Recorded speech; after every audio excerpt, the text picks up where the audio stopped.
Estos tribunas estamos compartiendo esta jornada con el ministro de Industria y Comercio, haciendo una evaluación en cifras, en números, lo que tiene que ver con la apuesta de Paraguay en el mundo, de qué forma cuando se genera empleo se reduce la pobreza. Y la pregunta, Gloria, en lo macro todo bien, las cifras altas, lo micro quería saber, ¿verdad? Exacto, porque, o sea, ¿cómo tendríamos que reflejar? El micro vendría a decir, yo tengo plata o no para, o sea, la comida diaria, por ejemplo, ¿cómo hacemos? ¿Cómo se refleja eso? El famoso, y por la de macroeconomía, cuando tu cliché. Sí. Así mismo. Tal cual.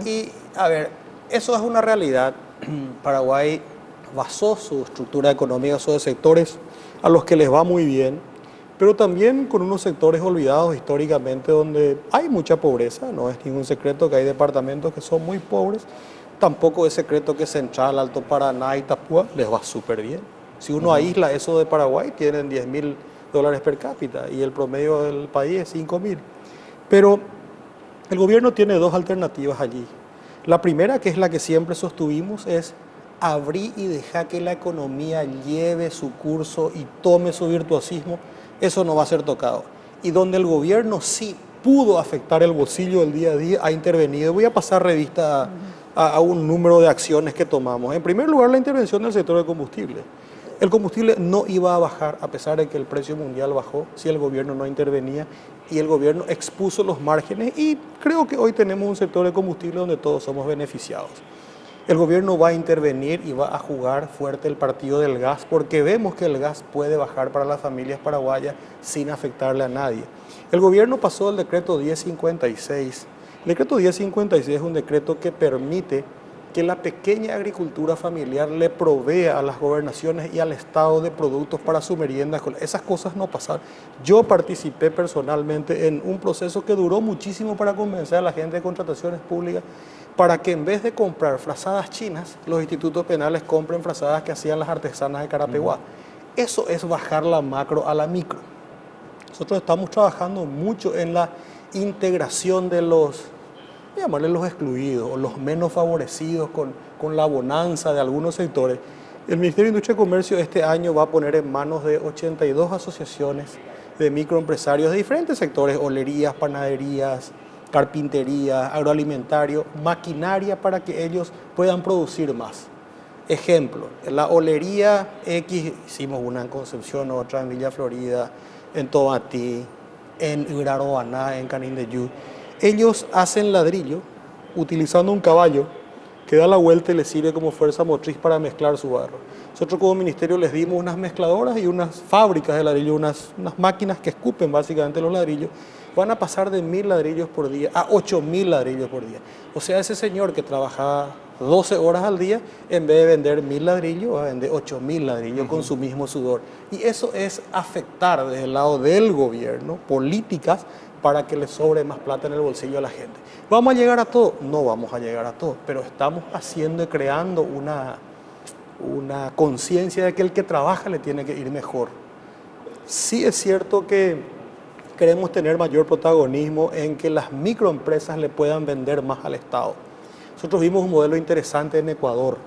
En Ecuador el presidente Correa, independientemente de si nos gusta o no su visión política, él puso en marcha un mecanismo para que el Estado compre ciertos productos de la microempresa familiar hasta unos ciertos límites. Nuestra viceministra de Micro, Pequeña y Mediana Empresa estuvo en Ecuador con nuestra embajadora hace 15 días, trajo los antecedentes y nosotros vamos a trabajar, y probablemente el año que viene, cuando se inicie de vuelta el periodo parlamentario, vamos a proponer que el Estado es un gran comprador de alimentos, el Estado es un gran comprador de zapatos. Hay 25.000 policías, quiere decir 50.000 pares de botas. El Estado es un gran comprador de uniformes, el Estado es un gran comprador de sábanas. Nosotros queremos que eso quede más en manos de los microempresarios paraguayos y menos en manos de los empresarios de maletín que vienen y se presentan a las licitaciones con sus kits. Así que todavía falta mucho por reformar para que a la gente le gotee un poquito más. Hicimos mucho, nos falta muchísimo. Y finalmente, en ese sentido, ministro, tiene que ver también con que si yo estoy comprando un producto, si estoy usando esa bota, que mire y que diga hecho en Paraguay, ¿verdad? O sea, tiene que ver también con Creo que lo importante, sí, siempre es lindo. Hoy, seguramente van a estar viendo lo que quedó de esta nueva fábrica de confecciones que dice Producto do Paraguay. Paraguay. Te llena de orgullo, da Claro. gusto ver la etiqueta del Made in Paraguay, hecho en Paraguay.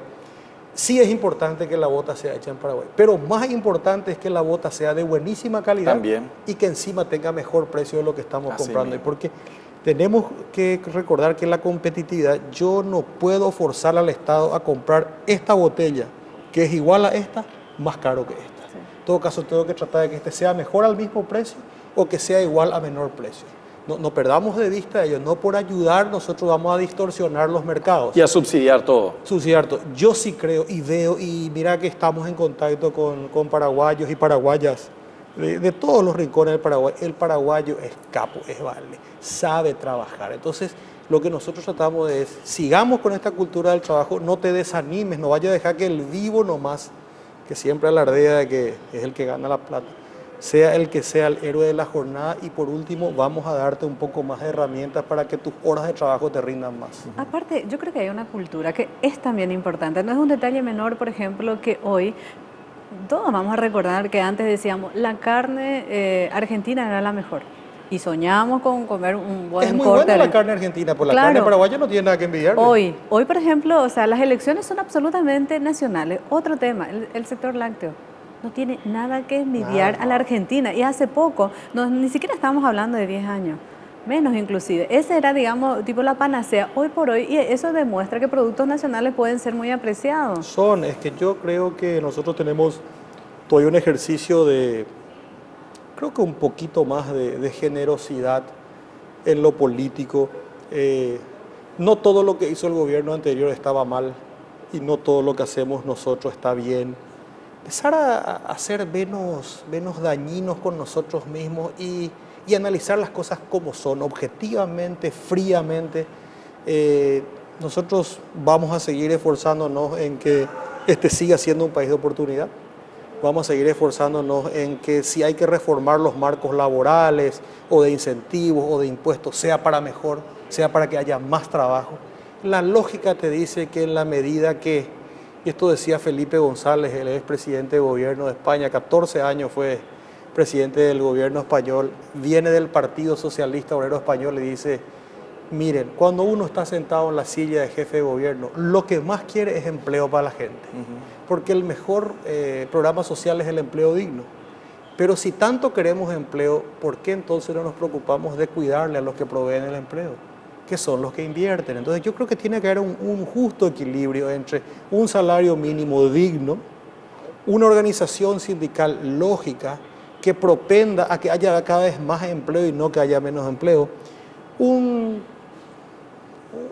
estamento parlamentario que no mire solamente la traba o el daño para que el gobierno tenga eso, sino que mire cómo hacemos para que la mayor parte de los paraguayos se beneficie, que las leyes se estudien en cómo le van a beneficiar a los paraguayos y no cómo le van a beneficiar o perjudicar políticamente al gobierno de turno. Nos falta trascender, mejorar en todos los sectores.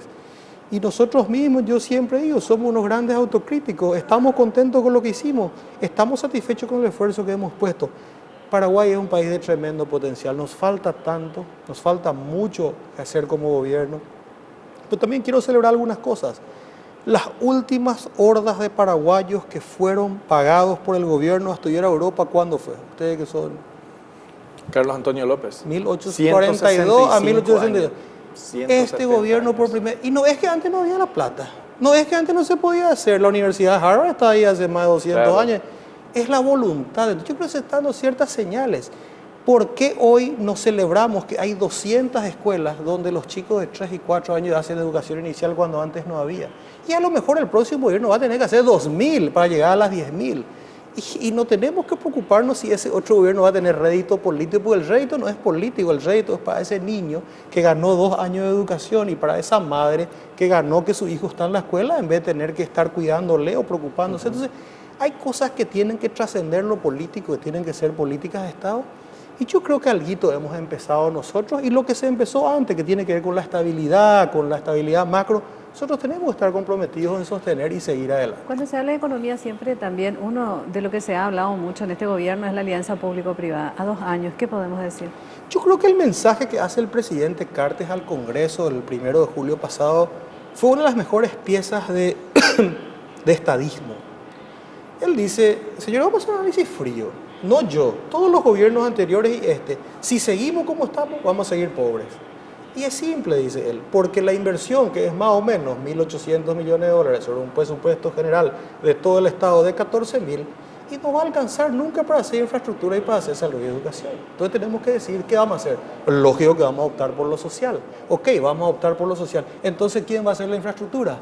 Y que haga el sector privado. Entonces, la lógica pues cae por lógica. Entonces, me parece que llegó el momento de entender que los países que llegaron a tener éxito en lo que es vivir mejor, han logrado un consenso ciudadano entre esto hace el Estado, esto que puede hacer el sector privado, que haga el sector privado, y o sea, yo nunca vi que alguien lleve una ruta en su bolsillo, o que alguien lleve un puente en su bolsillo, o que lleve el aeropuerto a su casa, y que este gobierno va a vender las...